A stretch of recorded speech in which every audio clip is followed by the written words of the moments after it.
এক সপ্তাহের ব্যবধানে সায়েন্স ল্যাব মোড়ে ঢাকা কলেজ ও ঢাকা সিটি কলেজের শিক্ষার্থীদের মধ্যে আবারও সংঘর্ষের ঘটনা ঘটেছে।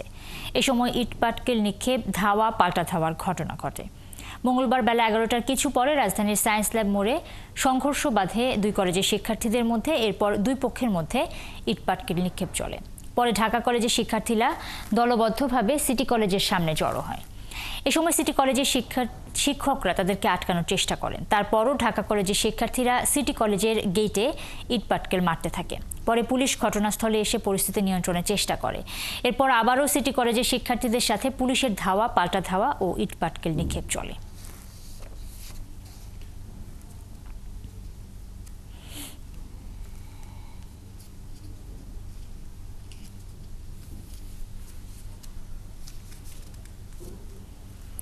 ঢাকা কলেজ ও সিটি কলেজের শিক্ষার্থীদের মধ্যে সংঘর্ষের ঘটনা ঘটেছে। মঙ্গলবার দুপুরের দিকে দুই পক্ষের মধ্যে ইটপাটকেল নিক্ষেপ শুরু হয়। সেখানে আছেন আমাদের সহকর্মী রাশেদ আনিস।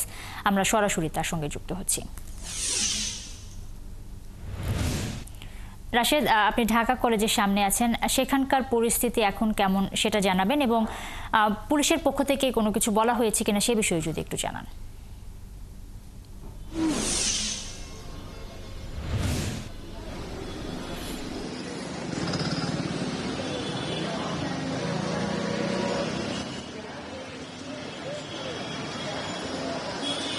নুসরাত, আমি বেশ কিছুক্ষণ ধরেই ঢাকা কলেজের সামনে আছি। আপনি দেখছেন যে আমার পেছনে কিন্তু ঢাকা কলেজের যে প্রধান ফটকটি রয়েছে, সেই প্রধান ফটকটিতে কিন্তু সামনে আমি দাঁড়িয়ে রয়েছি। সংঘর্ষ কিন্তু ঘটে, তা ঠিক 2 ঘন্টা ধরে কিন্তু এই সংঘর্ষ ঘটে, কিন্তু এখন কিন্তু পরিস্থিতি অনেকটাই নিয়ন্ত্রণে। আমি দেখছি যে চলাচল মোটামুটি স্বাভাবিক রয়েছে। পরিস্থিতি নিয়ন্ত্রণে বলছি এই কারণ হচ্ছে ঢাকা কলেজের শিক্ষার্থীদের উপর কিন্তু আসলে হামলা হয়েছে। ঢাকা কলেজের শিক্ষার্থীরা যেটা বলছেন যে তাদের প্রায় 40 জনের উপর শিক্ষার্থী কিন্তু ঢাকা মেডিকেলে এখন চিকিৎসা নিচ্ছেন। এবং আমি কিন্তু ঢাকা কলেজের সামনে থেকে ঢাকা কলেজে খুব বেশি শিক্ষার্থী যে পাচ্ছি তার কিন্তু নয়, মাত্র হাতে গোনা যদি বলি 20 থেকে 25 জন শিক্ষার্থী রয়েছেন। তাদের বেশিরভাগই হচ্ছিল ঢাকা কলেজের ঢাকা মেডিকেল কলেজে কিন্তু চিকিৎসা নিচ্ছেন। আমরা শুনেছি যে ঢাকা মেডিকেল কলেজের জরুরি বিভাগে 5 জন শিক্ষার্থী কিন্তু চিকিৎসা নিয়েছেন, এবং তার বাইরেও কিন্তু আসলে অনেকে চিকিৎসা নিয়েছেন। মূলত যদি আমি ঘটনার সূত্রপাত আপনাকে একটু বলি, আমি দেখতে পাচ্ছেন যে ঢাকা কলেজের যে প্রধান ফটক সেটি রয়েছে। ঘটনার সূত্রপাত কিন্তু ঘটে আসলে গতকাল, তার আগের দিনও কিন্তু ছোটখাটো সংঘর্ষ হয়েছিল। গতকাল মূলত ঢাকা কলেজের শিক্ষার্থীরা যেটি বলছেন যে তাদের এক শিক্ষার্থীকে সিটি কলেজের শিক্ষার্থীরা ধাওয়া দেয় এবং হচ্ছিল মারধর করে, এবং এক পর্যায়ে সেই সায়েন্স ল্যাব যে ফ্লাইওভার রয়েছে, ফ্লাইওভারের উপরে উঠে এবং ফ্লাইওভারের সেখানে যখন ধাওয়া দেওয়া হয় তাকে হয়তো ধাক্কা দেওয়া হয় ঢাকা কলেজের শিক্ষার্থীদের দাবি, এবং সে কিন্তু সায়েন্স ল্যাবের যে ফ্লাইওভার রয়েছে সেই ফ্লাইওভার থেকে পড়ে যায়। এবং শিক্ষার্থীরা বলছেন তখন কিন্তু তার খুবই জরুরি অবস্থা হয় এবং হচ্ছিল সে আইসিইউতে আছেন।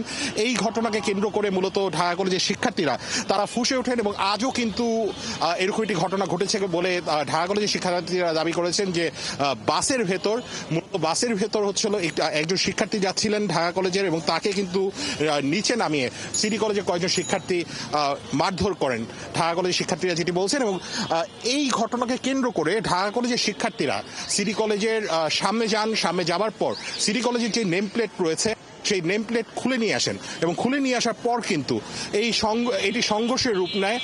ঢাকা কলেজের শিক্ষার্থীদের দাবি যে সিটি কলেজের শিক্ষার্থীরা তারা কলেজের সাইটটিতে আছি নুসরাত, আমি ঢাকা কলেজের শিক্ষার্থীদেরই বক্তব্য নিতে পেরেছি। তারা যেটি বলছেন যে সিটি কলেজের শিক্ষার্থীরা মূলত এই ঘটনাকে কেন্দ্র করে গতকাল তাদের যে বিভিন্ন ফেসবুক গ্রুপ রয়েছে সেই ফেসবুক গ্রুপে প্রচারণা চালায় যে ঢাকা কলেজের শিক্ষার্থীদের ব্যাপারে উস্কে দেয়, এবং কিন্তু তারা অ্যাকশনে যায়। এবং ঢাকা কলেজের শিক্ষার্থীরা বলছেন যে সিটি কলেজের শিক্ষার্থীরা প্রথমে আসলে আক্রমণ করেন, এবং এখন পরিস্থিতি নিয়ন্ত্রণে রাখার জন্য পুলিশ যে গুরুত্বপূর্ণ ভূমিকা রাখছেন। পুলিশ কিন্তু সিটি কলেজের যারা শিক্ষার্থীরা রয়েছেন পুরো সিটি কলেজ এরিয়াটিকে কিন্তু ঘেরাও করে রেখেছেন। পুলিশ প্রশাসনের নিয়ন্ত্রণে আছে। ঢাকা কলেজের শিক্ষার্থীদেরকে আমি আসার পর দেখেছি যে তারা সায়েন্স ল্যাবের সামনে দাঁড়িয়েছিলেন, অনেক শিক্ষার্থী দাঁড়িয়েছিলেন। এখন কিন্তু এই পাশটা পুরোপুরিভাবে খালি, এই পাশে কিন্তু কোনো প্রশাসনও নেই।